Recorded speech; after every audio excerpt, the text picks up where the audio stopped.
Hello everyone, my name is Kristin Deokiesingh and I am a Microsoft Technical Trainer. In this video, we are going to be looking at configuring a resource lock.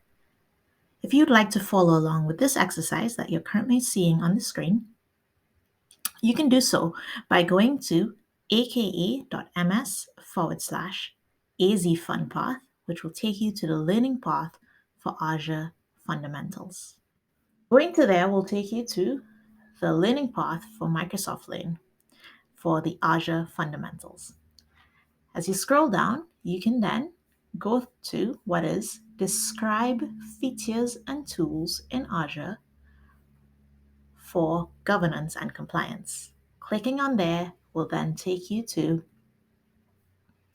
a list of different items for that module, particularly the exercise Configure a Resource Lock. Alternatively, you can also get to this particular demonstration exercise by going to aka.ms/AZ-900/sandbox. And that will take you to a collection in Microsoft Learn, which consists of all the exercise that have been extracted from that same learning path for Azure Fundamentals.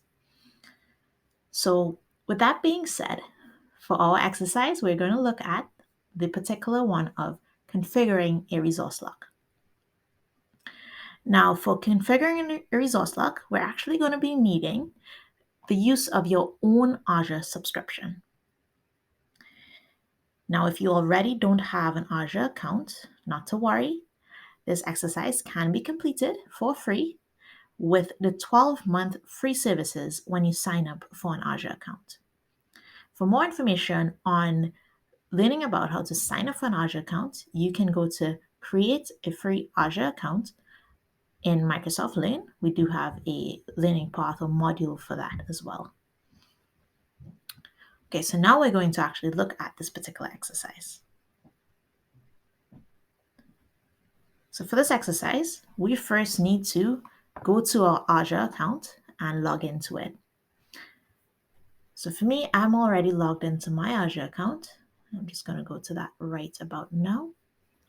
Now, in order for us to configure a resource lock, we first need to have a resource to show this quick impact of a resource lock on.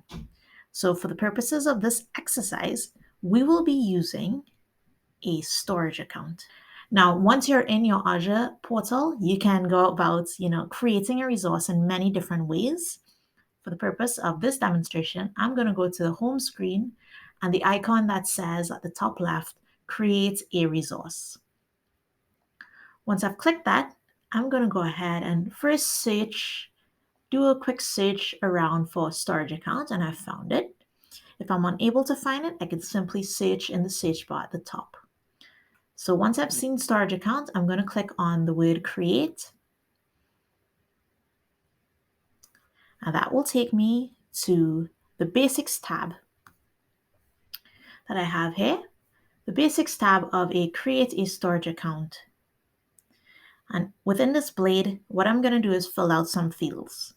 Most of the things here I'm going to leave as default because for all intents and purposes, we are creating the simplest form of a storage account so that we can see how a resource lock looks. So going to creating the storage account, we first need to go ahead and place this resource in a resource group. So I'm going to go ahead and create a new one right here by clicking on Create New on the right of the resource group. And I'm going to just give it a name and go ahead and press OK. Next, I'm going to give the name of my storage account. Now, this has to be a globally unique name if you're familiar with storage accounts. So I have to figure out a unique name to give my storage account. It will, of course, Azure will, of course, prompt me if the name is already taken. So I'm going to go ahead and give it a name.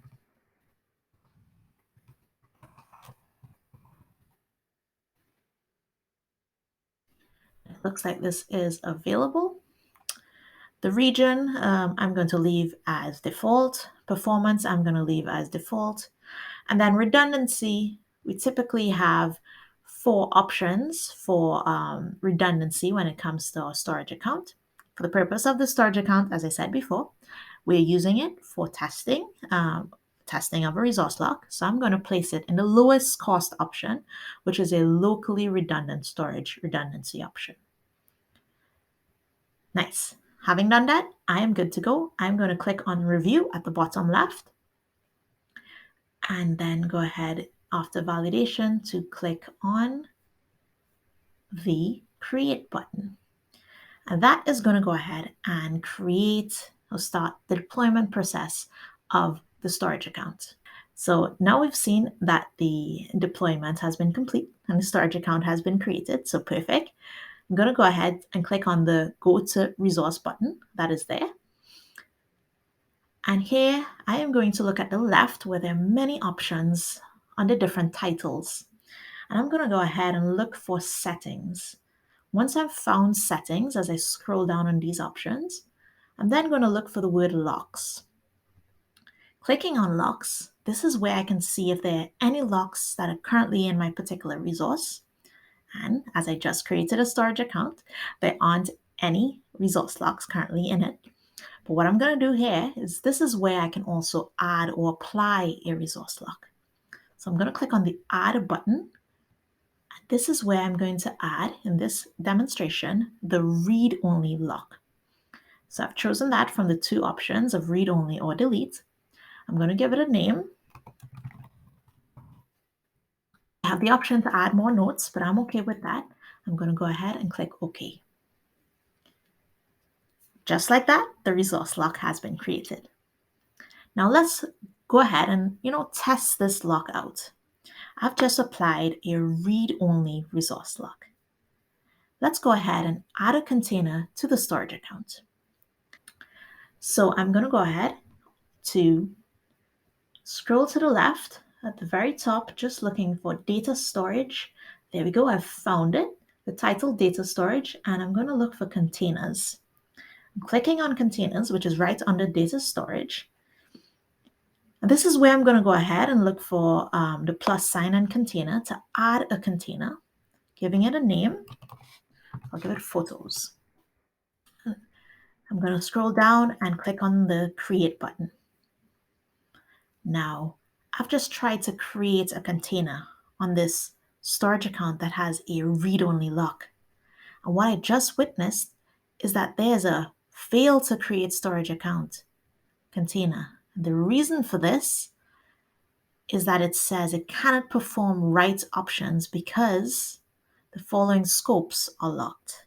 So that is showing you that because there's a read-only lock on it, the error message lets me know that I couldn't create a storage container because a lock is in place. The read-only lock prevents any create or update operations on the storage accounts. And therefore, I'm unable to create a storage container. All right, so we've just seen the application of a read-only lock. Let's go ahead and go back to those options on the left. Scroll down to Settings and Locks. Let's go ahead and modify that lock. Now we've just seen in action the read-only lock. Let's go ahead and change that by pressing the Edit button for the storage lock. And let's change that lock type to Delete. Perfect. I've just changed it by changing the lock type from read-only to delete, pressing OK. Wonderful. Just like that, it has been able to update that storage lock. Now that I've modified it, let's go ahead and try to create that storage container. Again, at the left, we're going to scroll up until we see data storage and then look for containers. Now clicking on containers, we're going to try again. We're going to go to that new container, that plus container button at the top. And we're going to enter a name for our new container and then scroll down at the bottom where there's the create button. Just like that, we were able to create a container for a storage account. So what we've seen here is because we've, updated the storage lock, the resource lock, it no longer has that read-only lock properties. Now it was only focused at delete, or focused at cannot delete properties. So as a result, we were able to create or update a container in that storage account. Okay, so perfect. Now that we've done this, let's also see how the delete lock works. So let's go ahead and try to go to the overview and the list of options at the left and look for that delete option. There we go, I found it. Now the delete option will give me the capability of deleting the entire storage account, and that's what I want to try to do. So I just clicked on that and it automatically tells me, this storage account cannot be deleted because this resource or its parent has a delete lock, and the locks must first be removed before this resource can be deleted. So there we go, we've just seen, in effect, the delete resource lock, preventing us from deleting the entire storage account. Okay, so now in order for us to be able to delete the storage account, we first have to remove the delete lock. So this is the final task here. We're going to remove the resource lock. We're going to delete the storage account from our account, our Azure account. And let's see if it's, we're able to do so. So again, at the left of the options, we're going to look for settings, and under settings, we're going to go to locks, and we're going to go ahead and delete this lock. So the options on the right, delete button, and there we go. We've quickly been able to delete this resource lock. I'm just going to click refresh to make sure it was updated. There we go. And now I'm going to go ahead back to the top of where the overview option is.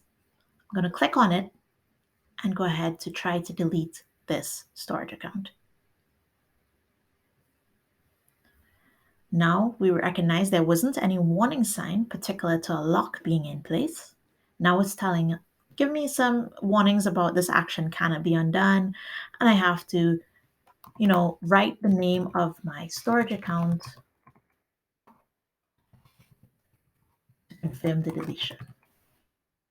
I've just done that, and I'm going to go ahead and click on delete. And just like that, the storage account was successfully deleted. If I give it a refresh, we would also see that it's no longer found, so I can confirm that the storage account was deleted. So there we have it. What we've been able to see here is that we just saw the application of a resource lock. We first were able to create a storage account, add a read-only lock. Then we tried adding a container in that storage account. We weren't able to. We then modified that resource lock into delete lock. Then we were able to see that we can create a container in a storage account. Finally, we recognized that we weren't able to delete the storage account resource. So what we had to do is then first delete the lock, then to be able to go ahead to delete the resource. So there we have it. We saw the different aspects in action of a resource lock. Thank you for joining us today. Again, for more information on this exercise and anything else with Azure fundamentals, definitely urge you to go to Microsoft Learn and the learning path for AZ-900, aka.ms/AZ Fun Path. Thank you so much.